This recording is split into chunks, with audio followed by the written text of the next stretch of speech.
Кыргыз темир жолу 2017-жылы 150 вагон сатып алуу үчүн тендер жарыялаган. Анда Кытай, Белоруссия, Орусия жана Казакстандын компаниялары ат салышкан. Бирок жыйынтыгында ар бир вагонду 100 000 сомду баалаган Казакстандын Ziksto компаниясы тендерди жеңип чыккан. Талап боюнча 12-132 үлгүсүндөгү жүк ташуучу вагондор алынып келиниш керек эле. Бирок эмнегедир 12-97-96 үлгүсүндөгү вагондор алынып келинген. Бул боюнча иликтөөгө ылайык кылмыш иши караларын көзөмөл органдары билдирди. Если ошол боюнча иш козгогон, если ошону тактаса, ал үчүн органдар бар, Финпол деген бар, ГКМБ деген бар, Генеральный прокуратура деген бар, Счетный палата деген бар. Албетте тартыш керек. Буга чейин коомго тарап кеткен маалыматтар боюнча тагыраагы темир жол салынуучу жерге бул ишкананын жетекчиси өз кызына мейманкана салып берген деп айыпталган. Бирок бул маалыматты темир жол ишканасынын жетекчиси четке какты. Гостиницаны мен сизге айтам, ал эме мэриядан алынган 49 жылга арендага жер. Сиз жетекчи болуп турганда? Мен жетекчи болгон жокмун анда. Ал бул алынган 2007 же 8 жылда да 12 жыл өттү да, мен азыр билбейм, арендага алган. Сатып алган жок, арендага алды.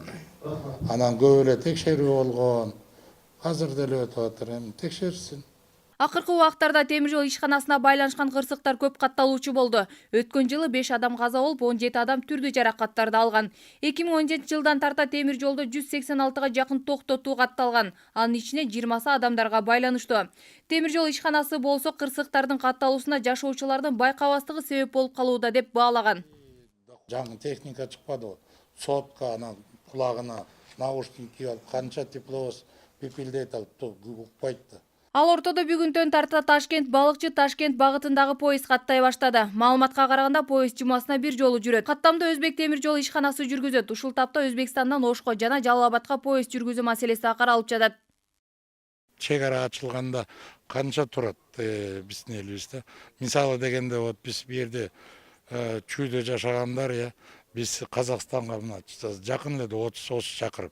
Ошон үчүн эме көп эл келип эметет. Туристическое развитие да болот да. Үстү ачык вагондор ушул тапта 110 кабыл алынып болгон. Бул Кыргыз Россия фонду тарабынан бөлүнгөн 8 миллион 380 миң долларга алынды. Бул карыз акчаны Кыргыз темир жол ишканасы 4% үстөк акы менен берилген мөөнөттө төлөп бериши керек болот. Махабат Өмүрбекова, Жуманазар Абдрахман уулу, 7 канал, Бишкек өкүлчүлүгү.